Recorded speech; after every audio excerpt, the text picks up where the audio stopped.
Hey guys, welcome to Source Point. आज अभी हम लोग डिस्कस करने वाले हैं वीज़ा एंड इसकी करंट अफेयर्स, जो कि हमारे दिसंबर मंथ की है। तो हमारे यहाँ पे पॉलिटी एंड गवर्नेंस कंप्लीट हो गई है। आज स्टार्ट करते हैं इंटरनेशनल रिलेशन। इंटरनेशनल रिलेशन में दो टॉपिक बहुत अच्छी है। एक तो हम लोग यहाँ पे समझेंगे कि 1971 का जो इंडो पाक वॉर हुई थी उसकी क्या इम्पैक्ट है। साथ ही यहाँ पे BRI ऑल्टरनेटिव देखेंगे, यानी कि बेल्ट एंड रोड इनिशिएटिव के बारे में हम लोग देखने वाले हैं कि इंडिया के लिए क्या अपॉर्चुनिटी है। तो दोनों टॉपिक काफ़ी ज़्यादा इंपॉर्टेंट है और इसी के साथ न्यूज़ इन शॉर्ट्स है, तो इसे भी हम लोग जल्द में कंप्लीट कर लेंगे। तो चलिए स्टार्ट करते हैं हम लोग अपनी आज की लेसन। स्टार्ट करने से पहले एक छोटी सी न्यूज़ कि अगर आप लोग वीज़ा नाइस के टेस्ट सीरीज़ ज्वाइन करना चाहते हो तो आप लोग कर सकते हो। डिस्क्रिप्शन बॉक्स में ईमेल आईडी दी गई है। इंटरनेशनल रिलेशन में सबसे पहले देखते हैं कि अंडरस्टैंडिंग द इम्पैक्ट ऑफ 1971 की इंडो पाक वॉर। जैसे कि आपको ये पता है कि काफ़ी महत्वपूर्ण ये वॉर हुई थी, जिसकी क्या इम्पैक्ट है उसको हम लोग डिटेल में समझेंगे और इससे रिलेटेड जितनी भी फैक्ट्स एंड डेटा है वो भी मैं आपके साथ शेयर करूंगी। आपका यहाँ पे ये टॉपिक फिर से रिवीजन होने वाला है। और याद क्यों कर रहे हैं हम लोग, ये समझिए। सबसे पहले 50 ईयर्स हो चुकी है। इट मीन्स कि ये जो वॉर हुई थी इंडो पाक वॉर, इसमें इंडिया की विक्ट्री हुई थी, हम लोग ने जीता था। तो यहाँ पे ब्रेव जो हमारे इंडियन सोल्जर्स हैं उनके सेक्रीफाइस के लिए हम लोग यहाँ पे ट्रिब्यूट कर रहे हैं और इस तरीके से हम लोग याद कर रहे हैं कि जो हमारा ये वॉर था इसमें हमारी जीत हुई थी। तो 50 ईयर्स पूरे हो चुके, तो ऑब्वियस है कि फिर से हमें जो है इसके बारे में बात करनी चाहिए। देखिए, जब हमारी 1971 की वॉर हुई थी उससे पहले कुछ ऐसा सिनेरियो था। पहले यहाँ पे वेस्ट पाकिस्तान थी और ये जो आज के डेट में बांग्लादेश है ये पहले ईस्ट पाकिस्तान हुआ करता था इस वॉर के पहले। इस वॉर के बाद यहाँ पे आपको ये सिर्फ पाकिस्तान रह गया और ये ईस्ट पाकिस्तान हट के यहाँ पे बांग्लादेश बन गया। यूनेस्को के द्वारा यहाँ पे आप देख सकते हो कि 21 फरवरी को डिक्लेयर किया गया है as a International Mother Language Day, वो भी 1999 में, जिसमें कि जो लैंग्वेज मूवमेंट है बांग्लादेश की उसको ट्रिब्यूट देने के लिए। तो ये भी अपने आप में काफ़ी इंपॉर्टेंट क्वेश्चन है। कोई किसी एक एग्ज़ाम में मुझे ये देखने को मिला था कि किस डे को यहाँ पे सेलिब्रेट किया जाता है। यहाँ पे इंटरनेशनल मदर लैंग्वेज डे, साथ ही साथ यहाँ पे आपका जो है ये भी पूछा गया था कि जो इंटरनेशनल मदर लैंग्वेज डे है वो किस देश की लैंग्वेज मूवमेंट के हिसाब से ही आपका सेलिब्रेट किया जाता है। तो देखिए, मैं डिफरेंट क्वेश्चन पेपर जो देखी थी एग्ज़ाम का, उसमें एक ही टॉपिक से 2-3 तरीके के क्वेश्चन आए थे। तो यही बात होती है कि अगर आप लोग पूरी तरीके से तैयारी करते हो, एक टॉपिक को पूरा कंप्लीट अगर आप यहाँ पे पूरी तरीके से उसको गो थ्रू हो लेते हो, तो फिर कहीं से भी क्वेश्चन आए, कितना भी वो फ्लिप हो, कितना भी वो आपका घुमा कर पूछे, आपको आंसर पता होगा। ओके, अब देख लेते कि कंटेक्स्ट क्या था इस वॉर के पीछे। इंडियन सब कॉन्टिनेंट आप देखो, जिसमें कि जोग्राफिकली यूनिक रीजन यहाँ पे रिप्रेजेंट किया गया था with a long shared ethnic, linguistic, culture, historical ties थी, स्पेशली जो इमीडिएट नेबर्स थे। इमीडिएट नेबर्स कौन थे? जैसे कि यहाँ पे नेपाल है, तो नेपाल में आपको देखने को मिलेगा कि यहाँ पे यूपी, बिहार, बांग्लादेश है, तो बांग्लादेश में आपका वेस्ट बंगाल है, आसाम है। और आज के डेट में जो पाकिस्तान है, तो ये पाकिस्तान हमारे यहाँ पे पंजाब, जम्मू एंड कश्मीर, ये सारे रीजन से, गुजरात भी आपको देखने को मिलेगा, राजस्थान है, इन सारे राज्यों से जो है इनकी बॉर्डर टच होती है। अगर हम लोग देखें जो यहाँ पे पार्टीशन ऑफ इंडिया हुआ था, तो पाकिस्तान की जो टेरिटरी है उसको 2 डिस्टिंक्ट ज्योग्राफी में यहाँ पे डिवाइड किया गया था। एक तो था यहाँ पे वेस्ट पाकिस्तान और एक है ईस्ट पाकिस्तान। तो इसलिए वेस्ट पाकिस्तान आज के डेट में पाकिस्तान है और ईस्ट पाकिस्तान आज के डेट में बांग्लादेश है। अब यहाँ पे वेस्ट पाकिस्तान की डोमिनेंस देखें तो वो कुछ इंस्टीट्यूशन के ऊपर था, जैसे कि यहाँ पे पार्लियामेंट थी, जुडिशरी थी, तो वेस्ट पाकिस्तान में काफ़ी ज़्यादा डोमिनेंस था। वहीं अगर आप देखोगे तो ईस्ट पाकिस्तान में क्या होता था कि यहाँ पे लोगों के साथ इनजस्टिस होती थी, लोगों को काफ़ी दबाया जाता था बहुत सारे जगह पे, बहुत सारे फ्रंट में। तो इसलिए यहाँ पे आप देख सकते हो कि डोमिनेंस किसका था, तो वेस्ट पाकिस्तान का था। सोशल लेवल पे अगर हम लोग देखें तो जो बंगाली इथनिक आइडेंटिटी थी, बात हम लोग कर रहे हैं यहाँ पे ईस्ट पाकिस्तान की, कि यहाँ पे लोगों को बहुत ही ज़्यादा इनजस्टिस और सेपरेशन में रखा जाता था। तो किस किस लेवल पे? तो सबसे पहले अगर सोशल लेवल पे देखें तो जो बंगाली इथनिक आइडेंटिटी था, लैंग्वेज था, इसमें लैंग्वेज वगैरह को जहाँ पे देखिए ईस्ट पाकिस्तान में जो लोग वहाँ पे जो लैंग्वेज यूज़ करते थे, बोलते थे, उनकी जो अपनी खुद की पहचान थी ना, उन सबको रिकॉग्निशन नहीं मिलता था।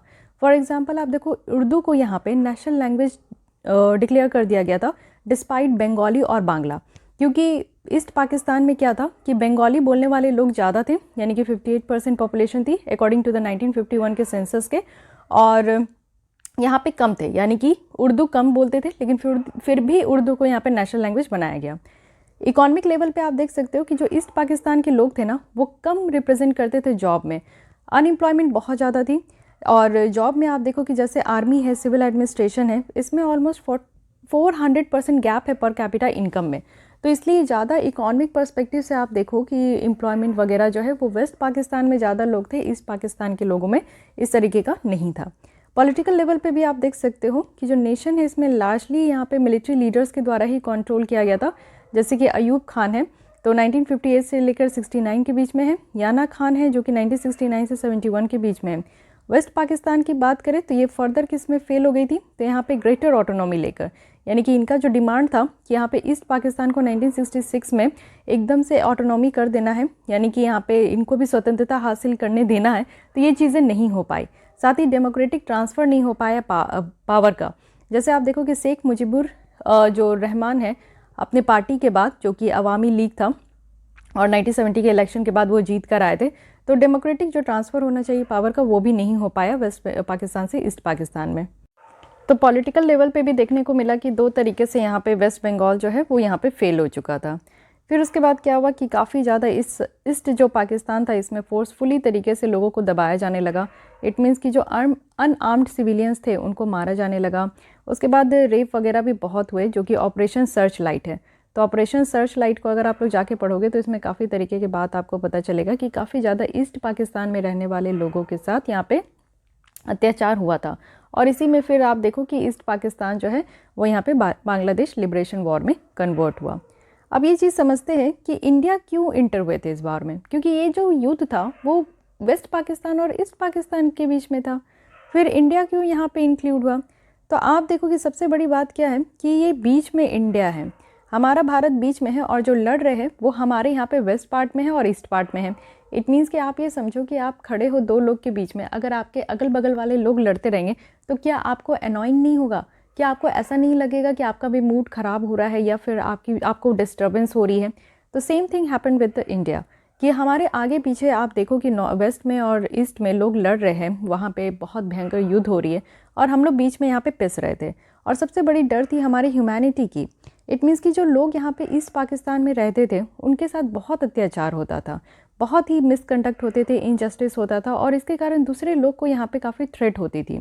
एक बार तो आप देखो कि मार्टिन लूथर किंग के द्वारा भी कहा गया था कि injustice anywhere is a threat to just everywhere, यानी कहीं पे भी अगर इनजस्टिस हो रही है ना तो इसका डर जो है आपको कहीं पे भी देखने को मिलेगा। तो सबसे बड़ी बात यही थी। सेकंड है कि मास एक्सोडस हो रही थी लोगों की। 1971 के नवंबर के बाद आप देखो कि 10 मिलियन रिफ्यूजीज़ जो थे वो इंडिया में आ रहे थे। कौन रहना चाहेगा ऐसा देश में जहाँ पे इतने वायलेंस है, जहाँ पे इतनी लाइफ की कोई गारंटी नहीं है? तो लोग जो ईस्ट पाकिस्तान में थे वो इंटर करना स्टार्ट किए इंडिया में, क्योंकि वहाँ पे अत्याचार हो रहे थे, एक ह्यूज सोशियो इकोनॉमिक चैलेंजेस था बॉर्डर स्टेट में। तो जो भी यहाँ पे ईस्ट पाकिस्तान के लोग थे वो यहाँ पे अगल बगल जितने भी हमारे राज्य थे, वेस्ट बंगाल है, यहाँ से सिक्किम है, आसाम है, तो इन सब से जो जुड़े हुए लोग थे वो यहाँ पे इंटर होने लगे। अब हमारे देश में और भी परेशानी होने लगी। उसके बाद यहाँ पे जो साइलेंस था वो वेस्टर्न नेशन थे एट्रोसिटीज़ को लेकर। इट मीन्स कि आप देखो कि डिस्पाइट रिपीटेड इंडियन रिक्वेस्ट, हम लोग काफ़ी रिक्वेस्ट भी कर रहे थे यूनाइटेड नेशन और अदर नेशन से, जैसे कि यूएस वगैरह हैं, तो वो यहाँ पे कोई एक्शन ही नहीं लिए। साथ ही आप देखो कि पाकिस्तान एग्रेशन हो गया, यानी कि एक तो हुई कि हम लोग ने, ऐसा नहीं है कि हम लोग डायरेक्टली इस युद्ध में जंप किए, हम लोग पहले यहाँ पे जो भी यूनाइटेड नेशन वगैरह है जो यहाँ पे सलाह मशवरा करते हैं उनको हमने गुहार लगाई, बट कोई नहीं सुना। उस समय यूनाइटेड स्टेट भी जो थी, यूएस वगैरह भी हमारे हेल्प करने आगे नहीं आए। साथ ही हमारे अगेंस्ट में पाकिस्तान में बहुत ही ज़्यादा गुस्सा था। तो फाइनली क्या हुआ कि एयर स्ट्राइक आपको देखने को मिला होगा इंडियन टेरिटरी में, वो भी वेस्ट बंगाल से। तो 3 दिसंबर 1971 में उन्होंने क्या किया, ये स्ट्राइक कर दिया। और कौन सी ऑपरेशन चल रही थी, तो चेंगिस खान की ऑपरेशन चल रही थी। तो अब तक हमने 2 ऑपरेशन का नाम लिया है, एक ऑपरेशन सर्च लाइट और दूसरी है ऑपरेशन चेंगिस खान। तो इन दोनों को याद रखना है, जिसमें कि इंडिया को ड्रैग किया गया इस वॉर में। अब हमारे इंडिया में जब तक हमने तो कुछ नहीं किया, लेकिन हमारे क्या हुआ कि इंडियन टेरिटरी में, हमारी जो यहाँ पे इंडियन टेरिटरी थी उसमें आप देखो कि यहाँ पे एयर स्ट्राइक किया गया। अब एयर स्ट्राइक कर दिया गया तो ऐसे तो नहीं है कि हाथ में हाथ रख के बैठेंगे, अब कुछ तो करना ही होगा, क्योंकि हमारी पीस, जस्टिस और ह्यूमैनिटी पे बात आ रही थी। तो इस तरीके से हम लोग जो है इन्वॉल्व हो गए इस युद्ध में। अब की इवेंट आप देखो कि बांग्लादेश लिबरेशन वॉर जो है इसमें क्या क्या हुआ। सबसे पहले मार्च अप्रैल में क्या हुआ कि जो ईस्ट पाकिस्तान है उनके द्वारा इंडिपेंडेंस जो है वो डिक्लेयर कर दिया गया और मुक्ति बाहिनी को एज ए लिबरेशन आर्मी जो है वो कह दिया गया। सेकंड क्या हुआ कि जुलाई में यहाँ पे पाकिस्तान और जो यूएस है वो चाइना की सपोर्ट चाहते थे इंडिया के अगेंस्ट में। हम लोग जो यहाँ पे लड़ना स्टार्ट किए थे तो पाकिस्तान को ये पसंद नहीं आया, तो वो चाहता था कि चाइना भी अब यहाँ पे इन्वॉल्व हो जाए। फिर अगस्त में क्या हुआ कि इंडिया और सोवियत यूनियन जो कि रशिया है, इनके द्वारा हम दोनों के बीच में, यानी कि इंडिया और रशिया की रिलेशन आज भी आप देखते हो कि बहुत बेटर है। क्यों? क्योंकि यहीं से बेटर होना स्टार्ट हुआ। रशिया ने हमें सपोर्ट करना स्टार्ट किया और रशिया का हमारे साथ जो फ्रेंडशिप ट्रीटी थी वो साइन हुई, treaty of peace, friendship and cooperation. इसके तहत ये था कि हम दोनों ने कसम खाया कि हमारे अगर टेरिटरी में कुछ प्रॉब्लम होगी तो रशिया हमें हेल्प करेगा। इसी तरीके से हमने भी कसम खाई कि रशिया की टेरिटरी में अगर कुछ प्रॉब्लम होगी तो हम लोग उनको जो है सेल्फलेसली हेल्प करेंगे। तो ये पीस, फ्रेंडशिप और कोऑपरेशन था, जिसमें कि मिलिट्री और डिप्लोमेटिक सपोर्ट ये एश्योर किया गया कहीं भी कभी भी युद्ध हो तो इंडिया और यहाँ पे रशिया के बीच में। फिर क्या हुआ कि दिसंबर में पाकिस्तान ने इंडिया पे फिर अटैक किया एयर स्ट्राइक से, और फिर थर्ड जो यहाँ पे इंडिया पाकिस्तान वॉर था वो स्टार्ट हो गया। फिर 16 दिसंबर में क्या हुआ कि इंडिया के द्वारा यूनिलैटरल सीज फायर जो है वो डिक्लेयर कर दिया गया। कैसे? तो पाकिस्तान के सरेंडर होने के बाद और जब यहाँ पे लिबरेशन ऑफ बांग्लादेश जो है वो निकल कर आया तब। सो ये पूरी तरीके से आप देखो एक फ्लो चार्ट है, सिनेरियो है, जिसमें कि बांग्लादेश लिबरेशन वॉर बना। अब ये समझते हैं कि इस वॉर का क्या इम्पैक्ट हुआ। एक तो आप ये समझो कि 1971 का जो वॉर था इंडिया पाकिस्तान के बीच में वो 13 दिन चला, एक लैंडमार्क जियोपॉलिटिकल इवेंट रहा पूरे हिस्ट्री में। साथ ही साथ इससे क्या हुआ कि जो हिस्ट्री और ज्योग्राफी है साउथ एशिया की वो चेंज हो गई। और इम्पैक्ट अगर हम लोग देखें तो हर एक देश में देखते हैं, जैसे कि इंडिया में क्या इम्पैक्ट हुआ। तो अगर डोमेस्टिक तरीके से देखें तो ये सिर्फ टेम्प्रेरी रिलीफ दिया, यानी कि जो ह्यूज तरीके का जो रिफ्यूज़ी आ रहे थे जो ज़बरदस्ती। अब देखो what is the difference between migration and refugee. ये दोनों वर्ड दो तरीके के हैं, लेकिन इसमें काफ़ी आप देखो कि कन्फ्यूजन होती है। माइग्रेशन में ये क्या होता है कि लोग अपनी इच्छा के अनुसार अपने होम टाउन को छोड़कर दूसरी जगह जाते हैं एक अच्छी लाइफ बनाने, अच्छी जॉब करने, अच्छी पढ़ाई करने के लिए। लेकिन रिफ्यूज़ी में क्या होता है कि लोगों को फोर्सफुली अपना देश, अपना जगह छोड़ना पड़ता है, तो वो दूसरी जगह जाकर शरण लेते हैं। ठीक है, तो यहाँ पे माइग्रेशन में लोग अपनी इच्छा से जाते हैं और रिफ्यूज़ी में जो है अपनी इच्छा से नहीं जाते हैं। तो यहाँ पे क्या हो रहा था कि काफ़ी रिफ्यूज़ी हमारे देश में आके रहने लग रहे थे, तो इस चीज़ से थोड़ा सा हमें छुटकारा मिला। साथ ही यहाँ पे वाइटल सी लाइंस ऑफ जो कम्युनिकेशन है उसकी प्रोटेक्शन के लिए आप देखो इंडियन ओशन में, स्पेशली यहाँ पे जो बे ऑफ बंगाल वाला रीजन है ना, यहाँ पे काफ़ी नैरो पैसेज है, जैसे कि 10 डिग्री चैनल है। तो 10 डिग्री चैनल आपको ये बताना है कि किसके किसके बीच में है, तो यहाँ पे आपका बहुत ही पतला सा रास्ता है, तो यहाँ पे हमें एक प्रोटेक्शन मिला।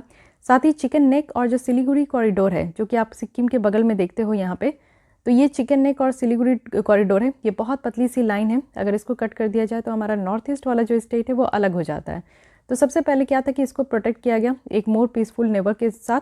साथ ही यहाँ पे जो लैंड और मैरीटाइम बॉर्डर डिस्प्यूट है उसको भी शांति तरीके से एड्रेस किया गया, जैसे कि जो लैंड बाउंड्री एग्रीमेंट है 2015 में हुई थी इंडिया और बांग्लादेश के बीच में। साथ ही कहा जा रहा है कि नॉर्थ ईस्ट में जो इंसर्जेंसी उसको कर्व किया गया, जैसे कॉपरेशन करके बांग्लादेश को यहाँ पे मीन्स कॉपरेट करके उनको सहायता करके। साथ ही डिप्लोमेटिक एंड टैक्टिकल गेन हुआ इंडिया के द्वारा, वो भी in terms of global relationship. जैसे कि आप बिम्स्टेक देख सकते हो, तो बिम्स्टेक जो था वो बांग्लादेश के साथ एज ए मेंबर जो है वो उनको काफ़ी सपोर्ट किया। इम्प्रूव्ड हुआ हमारा आर्म्ड फोर्सेस कोऑर्डिनेशन और नॉलेज वगैरह, वो भी स्पेशल ऑपरेशंस में। तो ये सारे इम्पैक्ट थे इंडिया के ऊपर। पाकिस्तान के ऊपर क्या इम्पैक्ट पड़ा? मिलिट्री के द्वारा ज़्यादा से ज़्यादा आप देखो ब्लेम करके जो पार्लियामेंट्री सिस्टम है, गवर्नमेंट मिसमैनेजमेंट हो रही है, और इसके कारण क्या हुआ कि न्यूक्लियर प्रोग्राम को 1972 में पाकिस्तान ने स्टार्ट कर दिया। साथ ही इनडायरेक्ट जो वॉर स्ट्रैटेजी है इंडिया के अगेंस्ट में वो स्टार्ट हो गया, जैसे कि टेररिज्म वाली बातें हो गई। टेररिस्ट अटैक जो है वो आप देखो कि बैक टू बैक इंडिया के ऊपर स्टार्ट हो गया। तो पाकिस्तान पे ये इम्पैक्ट पड़ा 1971 की वॉर के बाद। बांग्लादेश की बात करूं तो बांग्लादेश में क्या हुआ कि जो बांग्लादेश के लोग थे उनको काफ़ी मदद मिला, जिससे कि उनकी आइडेंटिटी प्रोटेक्ट हो पाई। साथ ही वो अपने खुद की डेस्टिनी जो है वो अपना ड्रॉ कर पाए, वो भी पीसफुल को एग्जिस्टेंस से। साथ ही आप देखो कि इससे क्या हुआ कि जो बांग्लादेश है वो एक मेजर गारमेंट एक्सपोर्टर बना पूरे वर्ल्ड के लिए। साथ ही बायलैटरल रिलेशनशिप वो बिल्डअप कर पाया इंडिया के साथ, अदर नेशंस के साथ, और जॉइंटली वो काम कर पाए, वो भी लाइक माइंडेड नेशंस के साथ, वो भी ग्रोथ और प्रॉस्पेरिटी के लिए। तो ये चीज़ें बांग्लादेश के ऊपर यहाँ पे इम्पैक्ट देखने को मिला। यूएसए की बात करें तो क्योंकि यूएसए का जो रोल है यूएस पाकिस्तान चाइना ग्रुप को यहाँ पे फॉर्म करने का, और साथ ही साथ जो 7th फ्लीट है USS इंटरप्राइजेस, उसको डिप्लॉयमेंट करने का बे ऑफ बंगाल में, जिससे कि इंडिया में डिटरेंस क्रिएट हो सके और साथ ही साथ जो लिबरेशन ऑफ बांग्लादेश है वो प्रिवेंट हो सके। तो यहाँ पे इंडिया यूएस रिलेशनशिप डिट्रॉइटेड होते गया at the point of time, और आज की डेट में आप देखो कि यहाँ पे जो है डिस्ट्रस्ट पैदा हो गया, यानी कि इंडिया यूएस रिलेशन में। लॉस ऑफ फेस है, यानी कि यहाँ पे आप देखो कि जो ह्यूमन राइट्स है उनको प्रोटेक्ट करने में, डेमोक्रेटिक वैल्यूज़ को यहाँ पे लेकर आने में, इन सब के अगेंस्ट में आप देखो कि यहाँ पे लॉस ऑफ फेस हो गया। यानी कि यूएसए में आप देखो कि जो ये कोशिश कर रहे थे कि यूएस चाइना पाकिस्तान जो ग्रुप है वो फॉर्म हो, लेकिन यहाँ पे इंडिया के अगर पर्सपेक्टिव में देखें तो हमारा रिलेशन थोड़ा ख़राब हो गया। वहीं सोवियत यूनियन के पर्सपेक्टिव में देखें तो जैसे कि अगर रशिया को देखें तो रशिया एक स्टेबलाइजिंग फैक्टर बना, जिससे कि यूएस का जो इन्फ्लुएंस है वो साउथ एशियन रीजन में कम हुआ। ये ऐसे हुआ जैसे कि आप देखो कि हमारे साथ यहाँ पे treaty of peace, friendship and cooperation को साइन किया गया और ये एश्योर किया गया ना कि मिलिट्री और जो डिप्लोमेटिक सपोर्ट है वो हमारे वॉर के इवेंट में रहेगा। साथ ही यहाँ पे एक्सेप्टेंस भी बढ़ा। क्यों? क्योंकि यहाँ पे पॉलिसी आई नॉन अलाइनमेंट का, जो नाम है नॉन अलाइनमेंट मूवमेंट। तो इसके साथ क्या हुआ कि यहाँ पे हमारी जो है एक्सेप्टेंस भी बढ़ी। जितनी भी कंट्री नाम की मेंबर है तो वो अपना अलग तरीके से जो है, ना ही यूएस का साथ दे रहे ना ही रशिया का साथ दे रहे, वो अपना अलग तरीके से इंडिपेंडेंट तरीके से चल रहे हैं। तो ये भी हुआ। यूनाइटेड नेशन की अगर हम लोग बात करें तो आपको पता है कि यूनाइटेड नेशन जो है इन सारे बड़े मुद्दे पे हमेशा शांत रहता है, तो इधर भी शांत रहा, जिसके कारण आप देखो कि यहाँ पे कहा जाता है कि इन सारे इंस्टीट्यूशन में, क्योंकि यूनाइटेड नेशन में बहुत सारे मुद्दे हैं जो कि आज के भी डेट में पेंडिंग है, आगे भी रहेंगे, बहुत बड़ी बड़ी ऐसी घटनाएं हो जाती है, लेकिन फिर भी आप देखो कि यूनाइटेड नेशन जो है वो कभी इसमें एक्शन नहीं लेते। तो इसलिए ज़रूरत है कि इन सारे इंस्टीट्यूशन में रिफॉर्म किया जाए in order to protect democratic values जो है उसको प्रोटेक्ट करने के लिए, बेसिक ह्यूमन राइट्स को प्रोटेक्ट करने के लिए। साथ ही यहाँ पे जो डोमिनेंस है वेस्टर्न नेशन में वो भी यहाँ पे आपका प्रिवलेंट होते गया, वो भी ग्लोबल इंस्टीट्यूशन में। स्पेशली आप देखो यूएस है जो कि अपने पूरे वेस्टर्न नेशन में अपनी दबदबा बना के रखा। तो ये सारा आप देखो कि इम्पैक्ट हुआ 1971 का। तो काफ़ी अच्छी आर्टिकल है जिसमें कि आपको यहाँ पे देखने को मिला कि इंडिया में क्या इम्पैक्ट हुआ, पाकिस्तान में क्या इम्पैक्ट हुआ, बांग्लादेश, यूएसए, रशिया, ये सब यहाँ पे देखने को मिला। कंक्लूजन में कहा जा रहा है कि ये जो 13 डे वॉर है ये बस ऐसे ही एक ऑपरेशन नहीं चलाया गया कि पॉलिटिकल स्ट्रक्चर हमारे देश का चेंज हो जाए। एक्चुअली ये एक ऐसा युद्ध था जिससे कि यहाँ पे डेमोक्रेटिक ट्रेडिशन और जो मोरल है ना वो प्रोटेक्ट हो सके। इसलिए जो यहाँ पे स्वर्णिम विजय पर्व है ये सेलिब्रेट किया जाता है पॉलिटिकल लीडरशिप का और प्रोफेशनलिज्म का, जो कि हमारे आर्म्ड फोर्सेस ने दिखाया था, साथ ही साथ हमारे देश ने दिखाया था। तो इसलिए ये कहा जाता है कि हमारे देश में आप देखो कि ओल्डेस्ट लिविंग सिविलाइजेशन है पूरे वर्ल्ड में। तो इस तरीके से ये जो आर्टिकल है वो यहीं पे ख़त्म होती है, जिसमें मैं ईच एंड एवरी पॉइंट को डिस्कस की हूँ। सो आई होप कि आपको ये समझ में आया होगा 1971 के वॉर के पीछे, क्योंकि ये वॉर जो है वो ईस्ट पाकिस्तान और वेस्ट पाकिस्तान के बीच में था, लेकिन इंडिया यहाँ पे कैसे बीच में आया और उसके बाद आप देखो कि इम्पैक्ट कैसे कैसे हुआ सारे देश में, कैसे कैसे ये इवेंट हुआ और साथ ही साथ एक अच्छी कंक्लूजन। ओके, अब देखते हैं नेक्स्ट आर्टिकल जो कि है emerging belt road initiative alternative opportunity for India. सबसे पहले देखते हैं न्यूज़ में क्यों है, क्योंकि रिसेंटली यूरोपियन कमीशन के द्वारा यहाँ पे ग्लोबल गेटवे लॉन्च किया गया है। यूरोपियन यूनियन स्ट्रैटेजी है जो कि ग्लोबल इंफ्रास्ट्रक्चर फाइनेंसिंग कर रही है और इसका एम है कि 300 बिलियन यूरो तक वो यहाँ पे इन्वेस्टमेंट करेंगे 2021 से लेकर 27 तक। तो चलिए ठीक है, यहाँ पे 300 बिलियन यूरो है, यहाँ पे इतना इन्वेस्ट किया जाएगा। लेकिन इससे पहले आप मैप में देखो कि बेल्ट और रोड है क्या। इकोनॉमिक बेल्ट है जो कि आपको ये देखने को मिलेगा, बीजिंग से ये आपका स्टार्ट हो रहा है, ये पूरी तरीके से आपका जो ईस्टर्न यूरोप है इसको यहाँ पे आपका पूरी तरीके से कनेक्ट करेगा टर्की तक। फिर उसके बाद मैरीटाइम रोड है, जो समुद्र वाले रास्ते हैं, ये आपका रोड है, ठीक है। लैंड में बेल्ट है और ओशन में रोड है, तो ये कनेक्ट, ये आपको कंफ्यूज नहीं होना है। इस तरीके से पूरा यहाँ पे आपका जो है कनेक्ट किया जाएगा, जैसे आप देख सकते हो। इट मीन्स कि आप देख सकते हो कि आधी दुनिया को, आधे से ज़्यादा दुनिया को बेल्ट एंड रोड इनिशिएटिव के द्वारा चाइना का यहाँ पे एम है कि कवर करना है, कनेक्ट करना है। अब देखिए ये जो स्कीम था ये 2013 में आया और इससे रिलेटेड यूपीएससी प्रीलिम्स में भी क्वेश्चन था, वो डायरेक्टली था कि बेल्ट एंड रोड इनिशिएटिव किसके द्वारा लाई गई है।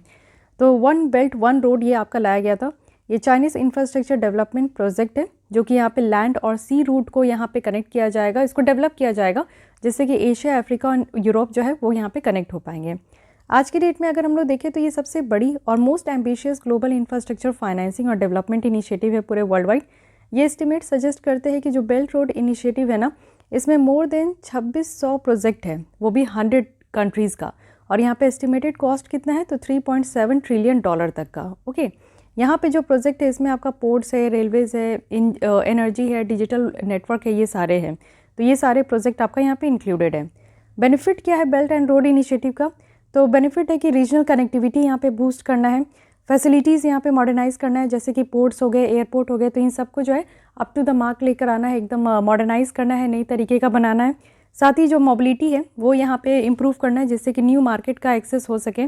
साथ ही न्यू एनर्जी जो रिसोर्सेज है वो भी यहाँ पे हार्नेस हो सके, और यानी कि यहाँ पे ओवरऑल जो एफिशिएंसी और जो कॉम्पिटिटिवनेस है यहाँ पे इकॉनमी का वो भी इम्प्रूव हो सके। तो ये सारा आप देखो कि काफ़ी बेनिफिट है बेल्ट रोड इनिशिएटिव का।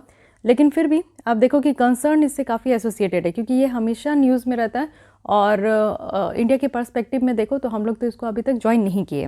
लेकिन यहाँ पे क्या कंसर्न है, अब चाइना की कोई भी प्रोजेक्ट है तो उस पर ट्रस्ट तो किया नहीं जा सकता, क्योंकि उसमें कहीं से भी आपको जो है ट्रांसपेरेंसी देखने को नहीं मिलेगा। तो सबसे पहली बात यही होती है कि लैक ऑफ ट्रांसपेरेंसी है, क्या करना चाहते हैं, कैसे करना चाहते हैं, ये तो पता ही नहीं चलता है, मीन्स यहाँ पे चाइना वाला के द्वारा। साथ ही डेट ट्रैप डिप्लोमेसी है, आप जानते हो कि बहुत सारी ऑलरेडी ऐसी देश है जो कि चाइना के डेट ट्रैप में फंस चुकी है। इतना कर्ज दे दिया जाता है चाइना के द्वारा कि सामने वाला देश भी जो है वो कर्ज में डूब जाता है, और उसके बाद अल्टीमेटली चाइना के अंदर में आ जाता है। जैसे श्रीलंका का हम्बनटोटा जो पोर्ट है 99 ईयर्स के लीज में दे दिया गया है। साथ ही आप जानते हो कि सॉवरेनिटी और टेरिटोरियल इंटीग्रिटी को वायलेट करने में चाइना सबसे माहिर है, क्योंकि आप देखो कि ये जो प्रोजेक्ट है ये आपका बेल्ट एंड रोड इनिशिएटिव है, इसके अंदर एक प्रोजेक्ट है जो कि रोड बनानी है। तो कहाँ से कहाँ तक, तो चाइना पाकिस्तान इकोनॉमिक कॉरिडोर है। और ये जो यहाँ पे बेल्ट एंड रोड इनिशिएटिव है ये क्या कर रहे हैं कि इंडिया की जो सॉवरेनिटी और इंटीग्रिटी है इसको हर्ट कर रहे हैं, यानी कि हमारा जो पीओके वाला रीजन है वहाँ से वो अपना रोड बना के ले जा रहे हैं। हम लोग मना भी कर रहे हैं बट वो सुन नहीं रहा। तो यानी कि वो किसी भी देश की जो सॉवरेनिटी और इंटीग्रिटी है उसको वायलेट करने में माहिर है, और साथ ही ग्लोबल डोमिनेंस जो है वो एक्सपेंड कर रहे हैं।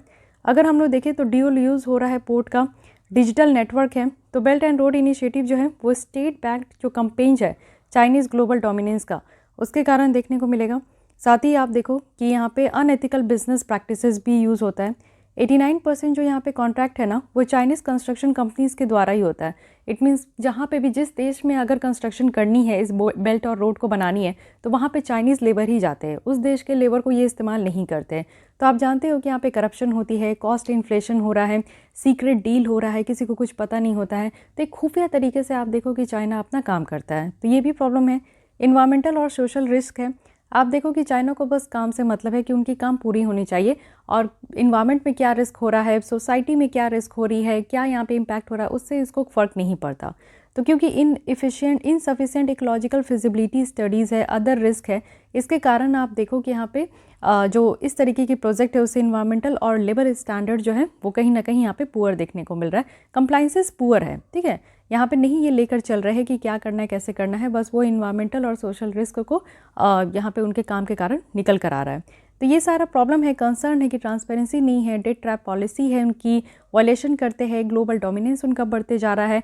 ग्लोबल डोमिनेंस इतना बढ़ते जा रहा है तब तो क्वाड कंट्रीज़ निकल कर आई हैं। जो क्वाड ग्रुप बना है ये आपको बताना है कि क्वाड ग्रुप में कौन कौन से कंट्रीज़ है। ये बस इसलिए बना है क्योंकि चाइना जिस तरीके से पूरे वर्ल्ड वाइड बढ़ते जा रहा है, अपना पैर पसारते जा रहा है, उसको यहाँ पर टैकल कर सके। इमर्जिंग ऑल्टरनेटिव क्या है, अब ये समझिए, ये बहुत ही ज़्यादा इंटरेस्टिंग है। जितने भी डेवलप कंट्रीज़ है ना, तो उनका आप देखो कि एक फंडिंग इंफ्रास्ट्रक्चर होता है लॉन्ग टाइम के लिए। जैसे जापान का है तो एडीबी बैंक के थ्रू है, बट जो ग्रोइंग रीजनल कंसर्न है और असर्टिवनेस जो चाइना का है, इससे आप देखो कि बिग इंफ्रास्ट्रक्चर प्रोजेक्ट जो है वो लॉन्च हुआ है। अब फीचर्स देख लेते हैं, और यहाँ पे बिल्ड बैक बेटर वर्ल्ड जो है B3W है, ये G7 के द्वारा है, और ग्लोबल गेटवे जो है ये आपका यूरोपियन यूनियन के। तो जैसे कि पूरे वर्ल्ड को कनेक्ट करने का यहाँ पे बेल्ट रोड इनिशिएटिव है, वैसे G7 के द्वारा यहाँ पे बिल्ड बैक बेटर वर्ल्ड लाया गया, और यूरोपियन यूनियन के द्वारा ग्लोबल गेटवे है। तो देख लेते हैं एक एक करके। यहाँ पे अगर G7 के द्वारा जो लाया गया है, इसमें क्या है कि कलेक्टिवली यहाँ पे कैटलाइज फंड होगा इंफ्रास्ट्रक्चर डेवलपमेंट के लिए। जितने भी लो और मिडिल इनकम कंट्रीज़ है उनके देश में अगर इंफ्रास्ट्रक्चर डेवलपमेंट करना है तो ये G7 कंट्री इनको जो है हेल्प करेंगे। अब गाइडिंग प्रिंसिपल क्या है, तो इसमें आप देखो कि गुड गवर्नेंस और स्ट्रॉन्ग स्टैंडर्ड होना चाहिए, क्लाइमेट फ्रेंडली होनी चाहिए, कहीं से भी इन्वायरमेंटल रिस्क ना अराइज हो, साथ ही स्ट्रॉन्ग स्ट्रैटेजिक पार्टनरशिप होनी चाहिए, और जो प्राइवेट कैपिटल है डेवलपमेंट फाइनेंस उसको मोबिलाइज करने की ज़रूरत है। साथ ही मल्टीलैटरल जो पब्लिक फाइनेंस है इसके इम्पैक्ट को इन्हेंस किया जाएगा, वैल्यू ड्रिवन होंगे। तो ये सब गाइडिंग प्रिंसिपल है, इस पर ध्यान दिया जाएगा। फंडिंग का क्या है, तो यहाँ पे आप देखो कि जो बायलैटरल है, मल्टीलैटरल है, साथ ही साथ प्राइवेट सेक्टर कैपिटल है, उसको मोबिलाइज किया जाएगा। जैसे कि आदिस अबाबा एक्शन एजेंडा था जो कि डेवलपमेंट के लिए फाइनेंस करते थे, उसी हिसाब से यहाँ पे भी फंडिंग दी जाएगी। कहाँ कहाँ एरिया में फोकस किया जाएगा, तो 4 एरिया है जहाँ पे फोकस किया जाएगा।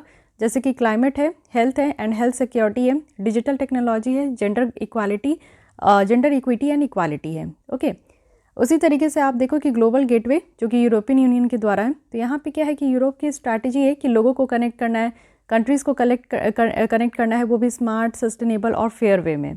इसी के अलावा आप देखो तो यहाँ पे क्या गाइडिंग प्रिंसिपल है, तो ऑल आर सेम है कि सबसे पहले यहाँ पे गुड गवर्नेंस और ट्रांसपेरेंसी होना चाहिए, इक्वल पार्टनरशिप होगा, यहाँ पे आपका ग्रीन और क्लीन होगा, साथ ही यहाँ पे प्राइवेट सेक्टर इन्वेस्टमेंट को साथ लेकर चलना है, डेमोक्रेटिक वैल्यूज़ होंगे, सिक्योरिटी फोकस्ड होगा। तो ये सारी चीज़ें आपको ग्लोबल गेटवे में देखने को मिलेगा। फंडिंग अगर देखें तो यूरोपियन यूनियन के द्वारा है, इसके मेंबर स्टेट के द्वारा किया जाएगा। फाइनेंशियल और डेवलपमेंट इंस्टीट्यूशन यहाँ पे फंडिंग करेंगे, जैसे कि यूरोपियन इन्वेस्टमेंट बैंक है, यूरोपियन बैंक है, या आपका रिकन्स्ट्रक्शन एंड डेवलपमेंट है, प्राइवेट फंड है, तो ये सारे यहाँ पे सामने आएंगे। एरिया कौन कौन सा है, तो ऑब्वियस है कि डिजिटल सेक्टर होगा, क्लाइमेट एंड एनर्जी होगा, transport, health, education and research sector होगा। ओके, अभी आप देखो कि COP26 हुआ था, तो यूके के द्वारा यहाँ पे क्लीन ग्रीन इनिशिएटिव लाया गया और इसमें 3 बिलियन पाउंड तक का क्लाइमेट फाइनेंसिंग रखी गई है। तो जितने भी डेवलपिंग कंट्रीज़ है वो नेक्स्ट 5 ईयर तक जो है ग्रीन ग्रोथ करने के लिए वो उनको यहाँ पे पैसे वगैरह दी जाएगी। साथ ही आप देखो फंडिंग वगैरह किया जाएगा। ठीक है, अब देखते कि इंडिया का क्या अपॉर्चुनिटी है इस ग्लोबल इंफ्रास्ट्रक्चर को लेकर।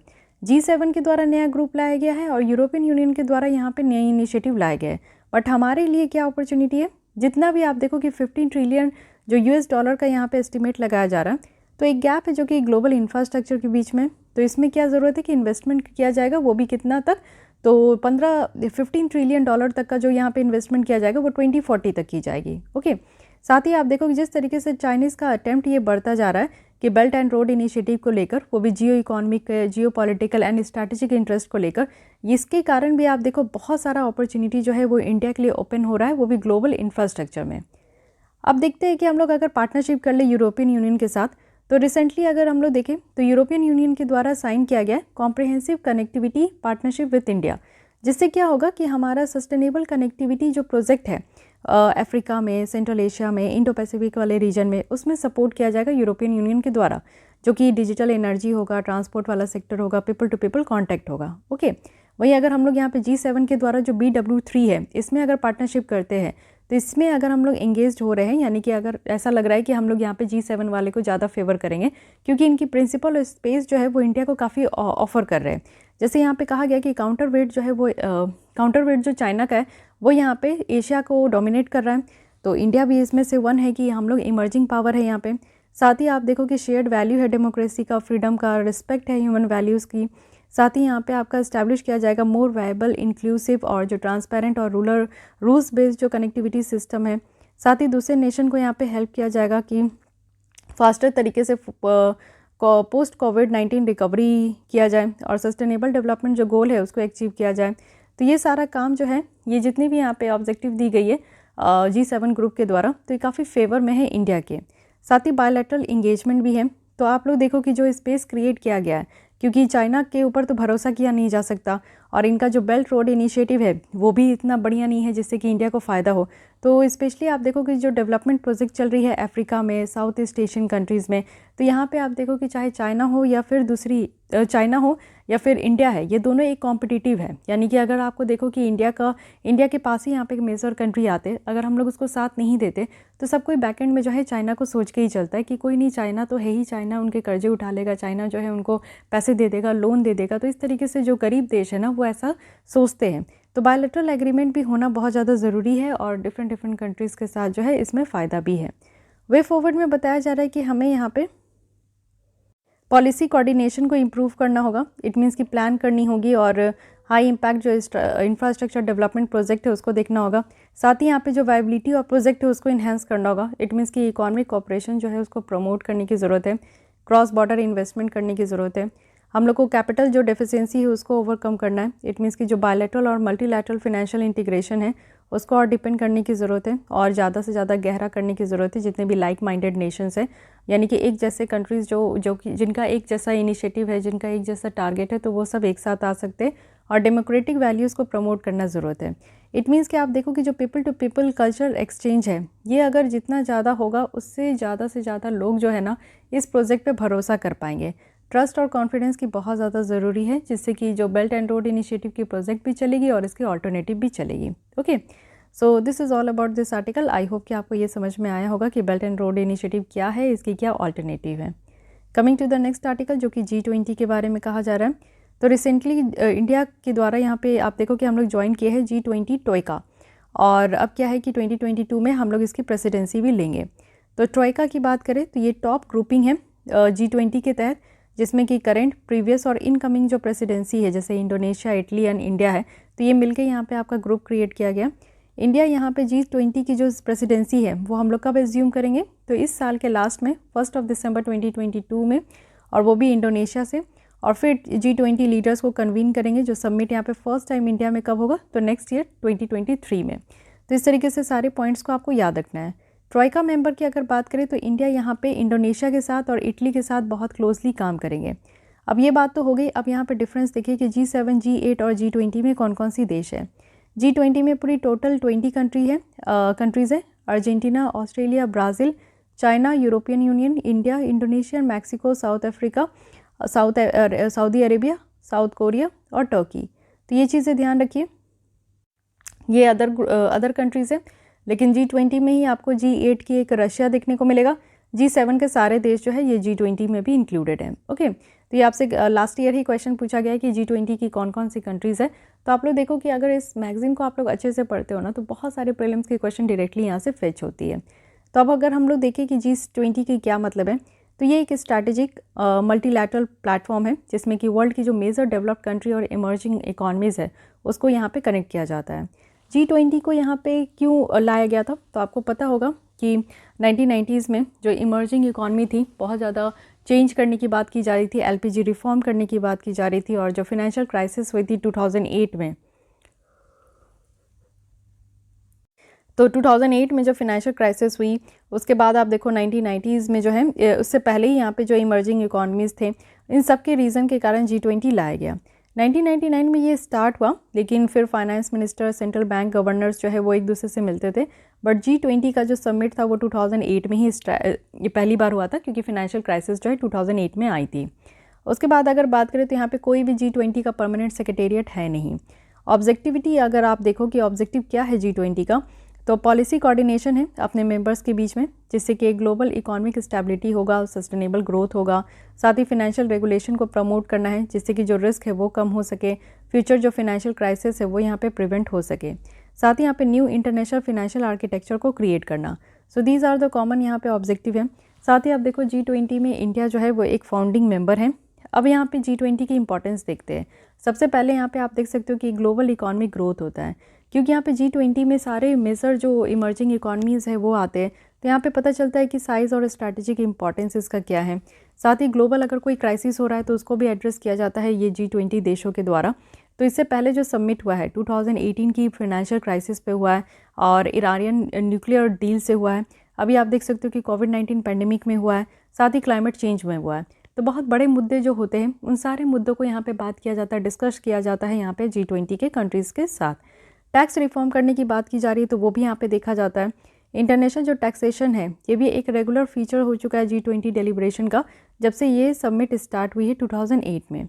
अब इससे क्या है कि लो इनकम कंट्रीज़ जो डेवलपिंग कंट्रीज़ है वो यहाँ पे आपका उनको काफ़ी हेल्प मिल जाता है वाइड रेंज जो टैक्स रिफॉर्म्स है इसके कारण। साथ ही रोम में एक बार मीटिंग हुई थी G20 की 2021 में लास्ट ईयर, तो लीडर्स के द्वारा यहाँ पे एक एग्रीमेंट इंडोर्स किया गया था कि 140 कंट्रीज़ जो है वो अपने system of international cooperation taxation को ओवरहॉल करें। तो ये भी काम यहाँ पे किया गया था। साथ ही यहाँ पे जो बायलैटरल टाइज है उसको भी रिकास्ट किया जाता है। इट मीन्स कि बहुत सारे एक्सपर्ट हैं जो कि ये स्ट्रेस करते हैं कि जो पर्सनल रिलेशनशिप है लीडर्स के बीच में, उसमें ये इफेक्ट निकल कर आ रहा है फॉरेन पॉलिसी पे। तो यहाँ पे क्या है कि G20 समिट्स जो है वो यहाँ पे रेयर अपॉर्चुनिटी ऑफर करते हैं, जिससे कि जो इस तरीके की रिलेशनशिप है वो यहाँ पे डेवलप हो सके। ह्यूमन रिसोर्स डेवलपमेंट और एम्प्लॉयमेंट की अगर हम लोग बात करें तो 2014 में क्या है कि G20 जो है वो कमिट कर रही है कि जेंडर गैप को रिड्यूस किया जाएगा वर्कफोर्स पार्टिसिपेशन में, और कब तक, तो 2025 में 25% तक। तो यहाँ पे आप लोग देख सकते हैं कि 2025 तक 25% का जो है रिडक्शन करना है जेंडर गैप में, ठीक है। साथ ही 2015 में भी ये लोग एग्री हुए थे कि जो शेयर है यंग पीपल का जो कि बहुत ज़्यादा रिस्क में है, और लेबर मार्केट में, तो ये भी कम करना है 15% तक। तो इस तरीके की आप देख सकते हो कि बहुत ज़्यादा यहाँ पे G20 कंट्रीज़ के द्वारा इनिशिएटिव लिया जाता है जो कि फ़ायदे के लिए होता है। लेकिन आज के भी डेट में आप देखो कि G20 के साथ काफ़ी इश्यूज़ हैं। फर्स्ट है कि इफेक्टिव पावर की कमी देखने को मिल रही है। G20 एक लीगली बाइंडिंग इंस्टीट्यूशन नहीं है। कहने का मतलब है कि G20 की जितनी भी रिकमेंडेशन निकल कर आती है उससे ये ज़रूरी नहीं है कि लोग इसे माने या ना माने, ठीक है। तो कंट्रीज़ यहाँ पे मानने ना मानने वाली जो बात होती है कि ठीक लगा तो ठीक है, नहीं लगा तो कोई बात नहीं। ट्रांसपेरेंसी एंड अकाउंटेबिलिटी है। फॉर्मल चार्टर की कमी है कि नहीं। चार्टर कहने का मतलब है कि लोगों को ये भी नहीं पता कि लिस्ट नहीं है कि क्या करना है नहीं करना है। प्रोटेक्शनिज्म है यहाँ पे। कुछ जो ग्लोबल ग्रुप्स की जो पॉलिसी प्रिस्क्रिप्शंस है इनका अपना आप देखो कि अनपॉपुलर है, स्पेशली जो लिबरल ग्रुप्स के साथ। तो इनइफेक्टिव मेजर्स भी हैं, यानी कि काफ़ी ज़्यादा यहाँ पे क्रिटिसाइज़ भी किया गया है। अंडर रिप्रेजेंटेशन है। क्रिटिक्स जो है वो आर्गू कर रहे हैं कि जो ग्रुप है ना ये ओवरली रिएक्टिव है, बहुत रिएक्टिव है, और साथ ही साथ यहाँ पे प्रैक्टिस है कि काफ़ी गेस्ट वगैरह को ऐड किया जाता है, जैसे कि जो अफ्रीकन कंट्रीज़ से हैं। तो ये सारी चीज़ें यहाँ पे थोड़ी बहुत बात होती है। तो little more than a token efforts जो है वो यहाँ पे G20 के रिफ्लेक्टिव में बनाया जाता है। इट मीन्स कि रिप्रेजेंटेशन भी उस हिसाब का नहीं है। G20 कंट्रीज़ में आप देखो कि यहाँ पे बहुत कम ही लोग हैं, अफ्रीकन कंट्रीज से भी नहीं देखने को मिलेगा। तो इस तरीके की यहाँ पे कंप्लेंट निकल कर आती है। कंक्लूजन में बताया जा रहा है कि वर्ल्ड जो है वो इतना ज़्यादा इंटरकनेक्टेड और इंटीग्रेटेड है आज की डेट में कि कंट्रीज़ को यहाँ पे मिल के काम करना चाहिए। जब मिल के काम करेंगे तभी जो ग्लोबल इश्यूज़ है वो यहाँ पे कम हो पाएगा और जो इश्यूज़ है वो यहाँ पे रिजॉल्व हो पाएंगे।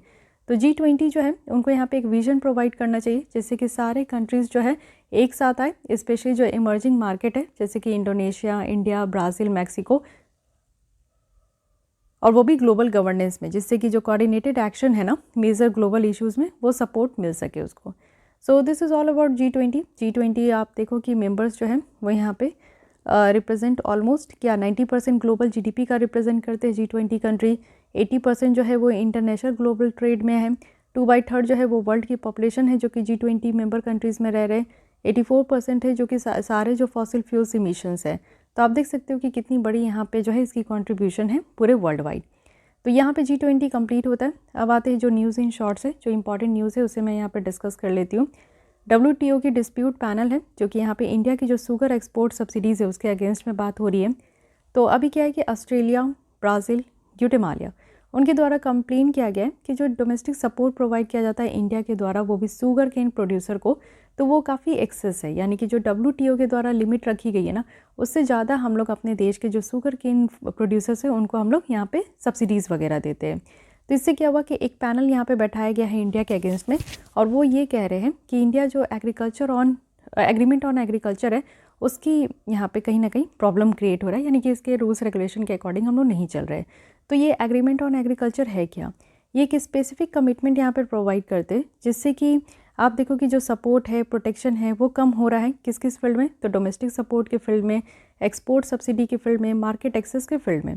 डोमेस्टिक सपोर्ट क्या है? आप देखो कि शुगर केन के जो प्रोड्यूसर्स हैं उनको हम लोग डोमेस्टिक सपोर्ट देते हैं कुछ मेजर्स देकर। जैसे कि आप देखो कि यहाँ पे फेयर एंड रिन्यूमरेटिव प्राइस होता है, यहाँ पे FRP होता है, साथ ही हर एक राज्य का स्टेट एडवाइस प्राइस होता है, स्टेट लेवल इनिशिएटिव होता है। तो इससे क्या है ना कि इनको एक एक्स्ट्रा यहाँ पे फिनेंशियल तौर पे मदद दी जाती है। तो अगर फेयर एंड रिन्यूमरेटिव प्राइस की बात करें तो यहाँ पे यही कहा जाता है कि जो शुगर केन प्रोड्यूसर्स है वो जितना प्रोड्यूस करते हैं उन्हीं के हिसाब से उनको पैसे मिलने चाहिए। तो मैंडेटरी ये मिनिमम प्राइस है। जैसे MSP आप देखते हो ना, मिनिमम सपोर्ट प्राइस, जो कि 23 कमोडिटीज़ में दी जाती है। तो शुगर केन में यहाँ पे MSP नहीं दिया जाता, शुगर केन में यहाँ पे FRP दिया जाता है। ओके, और SAP क्या है? स्टेट एडवाइस प्राइस जो है ये state specific mandatory minimum price है प्रोड्यूसर्स के लिए। इंडिया जो एक्सपोर्ट सब्सिडी करती है ना शुगर केन प्रोड्यूसर्स का, इसमें क्या है कि प्रोडक्शन असिस्टेंट स्कीम है, बफर स्टॉक स्कीम है, इस तरीके से यहाँ पे सब्सिडी वगैरह यानी कि कुछ छूट दी जाती है। अगर हम लोग एग्रीमेंट ऑन एग्रीकल्चर देखें तो इससे भी रिलेटेड आपको प्रीलिम्स में क्वेश्चन देखने को मिला है कि नहीं। तो यहाँ पे ये कहा गया कि जो डोमेस्टिक सपोर्ट है ना वो यहाँ पे डी मिनिमिस लेवल को एक्सीड नहीं करना चाहिए। अब ये डी मिनिमिस लेवल जो है ये 5% है जितना भी प्रोडक्शन हो रहा है डेवलप कंट्रीज़ में, और अगर डेवलपिंग कंट्रीज़ में हो रहा है जैसे कि इंडिया में हो रहा है तो 10% होना चाहिए। तो उस हिसाब से यहाँ पे एग्रीमेंट ऑन एग्रीकल्चर में जो कहा गया है उसको हमारे देश में फॉलो किया जाता है। Fine. United nation general assembly है जो कि ऑब्जर्वर स्टेटस को यहाँ पे कन्फेयर कर रहे हैं इंटरनेशनल सोलर अलायंस में। तो यहाँ पे क्या एक स्टेटस दिया जा रहा है जिससे कि जो वेल डिफाइंड कॉपरेशन है अलायंस और यूनाइटेड नेशन के बीच में उसको यहाँ पे हेल्प प्रोवाइड किया जाएगा। और इससे क्या होगा, यहाँ पे एक चॉइस दिया जाएगा इंटरनेशनल सोलर अलायंस में कि वो परमानेंट ऑफिस जो है अपना न्यूयॉर्क में बना सके। ऑब्जर्वर स्टेटस अगर यूनाइटेड नेशन का देखें तो 1946 में ये स्टार्ट हुआ था स्विस गवर्नमेंट के साथ, जो कि फर्स्ट परमानेंट यहाँ पे ऑब्जर्वर है। और यहाँ पे अदर ऑब्जर्वर की बात करें जिसमें कि नॉन मेंबर स्टेट है और इंटर गवर्नमेंटल और अदर ऑर्गेनाइजेशन भी है। ISA के बारे में बात करते हैं क्योंकि सबसे ज़्यादा इंपॉर्टेंट ये है कि एक intergovernmental treaty based international organisation है। इसकी सेक्रेटेरिएट गुरुग्राम में है। ये एकमात्र ऐसी इंटरनेशनल ऑर्गेनाइजेशन है जिसकी सेक्रेटेरिएट आपको इंडिया में देखने को मिलेगा और ये लॉन्च किया गया है इंडिया और फ्रांस के द्वारा, वो भी COP21 में। ये काम करते हैं एक्चुअली यहाँ पे क्या है कि ये कहा गया था स्टार्टिंग में कि ट्रॉपिक ऑफ कैंसर और ट्रॉपिक ऑफ कैप्रिकॉर्न के बीच में जितने भी देश है जिसमें कि आप देखो कि सोलर एनर्जी ज़्यादा है, सूर्य की रोशनी जो है उस सारे देशों में ज़्यादा होती है, तो उससे हम लोग रिन्यूएबल एनर्जी की उत्पादन कर सकते हैं। तो वो सारे देश इस ऑर्गेनाइजेशन के मेंबर होंगे। तो ऐसा पहले कहा गया था, बट अब ये ओपन टू ऑल है कि सारे देश अगर चाहते हैं तो वो इस ऑर्गेनाइजेशन के मेंबर बन सकते हैं, जिससे कि हम लोग अपनी जो सोलर एनर्जी की टेक्नोलॉजी है उसको और ज़्यादा डेवलप कर सके। इसमें क्या है, इसका एम है कि हम लोग एनर्जी एक्सेस को लेकर आए, इंश्योर कर सके एनर्जी सिक्योरिटी और एनर्जी ट्रांजिशंस को ड्राइव कर सके। एक्चुअली यहाँ पे 101 सिग्नेटरीज़ है जिसमें कि 80 सिग्नेटरीज़ है और वो यहाँ पे ISA की जो फ्रेमवर्क एग्रीमेंट है उसको रेटिफाइड कर चुके। रेलिवेंस अगर हम लोग देखें इंडिया के लिए क्या है, तो यहाँ पे सबसे पहले क्या है कि इनोवेटिव सोल्यूशन मिलेगा जिससे कि जो जीरो टारगेट है, नेट जीरो टारगेट जो हम लोग को अचीव करना है 2070 तक, वो हम लोग कर पाएंगे। साथ ही इंडियन इथॉस पे बेस्ड है कि ग्रीन एनर्जी डिप्लोमेसी होना चाहिए। सोलर कंपास की बात की जाती है, वन सन वर्ल्ड वन ग्रिड की बात की जाती है और साथ ही ग्लोबल एनर्जी अलायंस की बात की जा रही है जो कि पीपल्स एंड प्लैनेट पार्टनरशिप के लिए। ओके, फिर है इंडियन ओशन डायलॉग हुआ है, 8 एडिशन हुई है इस बार। तो यहाँ पे इंडियन ओशन को सेव वगैरह करने के लिए ये आपका जो है और यहाँ पे डायलॉग हुए। तो इंडियन ओशन अगर डायलॉग की बात करें तो ये ट्रैक 1.5 फोरम है, इस नाम से भी इसको जाना जाता है। सिग्निफिकेंस क्या है इंडियन ओशन रीजन का, तो यहाँ पे आप देख सकते हो कि वर्ल्ड की कंटेनरशिप यानी कि हाफ ऑफ द जो वर्ल्ड की कंटेनरशिप है और 2/3 जो वर्ल्ड की ऑयल शिपमेंट है वो इसी रीजन से पास होती है, इंडियन ओशन वाले रीजन से। यहाँ पे आप देखो वर्ल्ड की सबसे मोस्ट इंपॉर्टेंट चौक पॉइंट है जो स्ट्रेट ऑफ हॉर्मुज है, मलक्का है, बब ए मलदेब है, तो ये सब यहाँ पे बहुत ज़्यादा इंपॉर्टेंट है और ये आपको इंडियन ओशन में ही देखने को मिलेगा। इस मैप में आप लोग देख लो कि यहाँ पे ये आपका गल्फ़ ऑफ ओमन है, ये पर्शियन गल्फ़ है और ये बीच में स्ट्रेट ऑफ हॉर्मुज है। तो आप ये देख सकते हो कि कितना संकरा ये जगह है जहाँ पे शिप जो है वो पास होती है, तो ये काफ़ी स्ट्रैटेजिक लोकेशन है। इसके अलावा आप देख सकते हो कि ये स्विस कैनाल है और यहाँ से होते हुए रेड सी से होते हुए ये बब ए मलदेब है जो कि बहुत ही ज़्यादा नैरो रीजन है। यहाँ से भी जो शिप है वो आती है इंडियन ओशन में, अरेबियन सी इसका पार्ट है, तो ये भी ध्यान रखना है। तो ये सब कुछ जगह है जो कि काफ़ी ज़्यादा इंपॉर्टेंट है। साथ ही आप देखो कि यहाँ पे रफली 1/3 जो वर्ल्ड की पॉपुलेशन है वो इस रीजन में रहती है, इंडियन ओशन रीजन में। 25% यहाँ पे लैंड मास है और 40% जो है वर्ल्ड की ऑयल और गैस रिजर्व से कहाँ, तो इंडियन ओशन वाले रीजन में। इंडिया की इनिशिएटिव क्या है, तो हम लोग जो है यहाँ पे काफ़ी ज़्यादा काम करते हैं, जैसे कि यहाँ पे सिक्योरिटी प्रोवाइड करते हैं जो स्मॉलर नेबर्स है, जैसे हमारा मालदीव्स है, मॉरिशस है, श्रीलंका है, तो इनको हम लोग काफ़ी हद तक यहाँ पे सिक्योरिटी प्रोवाइड करते हैं। विजन सागर भी है, security and growth for all in the region. इसका एम है कि हम लोग इंडिया की जो जियोपॉलिटिकल, स्ट्रैटेजिक और इकोनॉमिक इंटरेस्ट है उसको हम लोग प्रमोट कर सके। साथ ही इंडो पैसिफिक ओशन रीजन है इनिशिएटिव है और अदर इनिशिएटिव है जो कि इंडियन ओशन नेवल सिम्पोजियम है और एशिया अफ्रीका ग्रोथ कॉरिडोर है। तो ये सब ऐसे स्कीम्स है जो कि हम लोग यहाँ पे इंडियन ओशन वाले रीजन को प्रमोट करने के लिए, प्रोटेक्ट करने के लिए लाए। नेक्स्ट है third India Central Asia dialogue जो कि फॉरेन मिनिस्टर के द्वारा यहाँ पे आपका हुआ है दिल्ली में। तो ये डायलॉग जो है वो इंडिया और जो 5 सेंट्रल एशियन कंट्रीज़ है, Kazakhstan, Kyrgyzstan, Tajikistan, Turkmenistan, Uzbekistan, उनके बीच में हुआ है। तो यहाँ पे क्या क्या बातें हुई है ये देख लेते हैं। सबसे पहले तो जो अफगानिस्तान इशू है उनके ऊपर ये टॉक हुआ है और साथ ही 4C अप्रोच यहाँ पे इंडिया के द्वारा लाया गया है जो कि है कॉमर्स, कैपेसिटी इन्हांसमेंट, कनेक्टिविटी और कॉन्टैक्ट। टेररिज्म की बात करें तो यहाँ पे अर्ली अडॉप्शन की बात की जा रही है कि टेररिज्म को भी ख़त्म किया जाएगा। कनेक्टिविटी की बात करें तो यहाँ पे चाबार पोर्ट जो ईरान में है वो पूरी तरीके से यहाँ पे बनाई जा रही है जिससे कि हम लोग डायरेक्टली कनेक्ट हो सके अफगानिस्तान में और साथ ही सेंट्रल एशिया में। यहाँ पे 5 सेंट्रल एशियन कंट्रीज़ है जो कि मेंबर है यहाँ पे OIC के, तो ये भी ध्यान रखना है। इंपॉर्टेंस अगर हम लोग देख लें कि यहाँ पे सेंट्रल एशियन रीजन का इंपॉर्टेंस क्या है, पहले आप लोग मैप में ही देख लो कि सेंट्रल एशियन रीजन हम लोग किसके बारे में बात कर रहे हैं। सो ये है कजाकिस्तान, इसके पास है किर्गिस्तान, ताजिकिस्तान, उज्बेकिस्तान, तो ये सारे हैं। ये अफ़गानिस्तान है, ये पाकिस्तान है, ईरान है जहाँ पे हम लोग चाबार पोर्ट बना रहे हैं। तो यहाँ से हम लोग जो है अफ़गानिस्तान जाएंगे और फिर उसके बाद यहाँ पे हमारे सेंट्रल एशिया में कनेक्टिविटी होगी। तो क्यों हम लोग इतना ध्यान देते हैं सेंट्रल एशिया में? क्योंकि इसकी इंपॉर्टेंस बहुत ज़्यादा है। जो ब्रिज यहाँ पे बनाई गई है एशिया और यूरोप एशिया के बीच में, तो ये काफ़ी इंपॉर्टेंट है। यहाँ पे आप देखो सिक्योरिटी एंगल है, पीस है इस रीजन में, साथ ही यहाँ पे मिनरल रिसोर्सेज बहुत ज़्यादा है, चाहे वो पेट्रोल हो, नेचुरल गैस हो, गोल्ड, यूरेनियम, तो ये सारी चीज़ें बहुत ज़्यादा ज़रूरी है, इसलिए हम लोग इसको बहुत इंपॉर्टेंस देते हैं। लेकिन फिर भी चैलेंजेस है। चैलेंजेस ये है कि चाइना पाकिस्तान घिरा हुआ है, डायरेक्ट कनेक्टिविटी नहीं है हमारा, और लो जो है इंडिया की बायलैटरल ट्रेड है, यानी कि दो कंट्री के बीच में यहाँ पे ट्रेड नहीं है।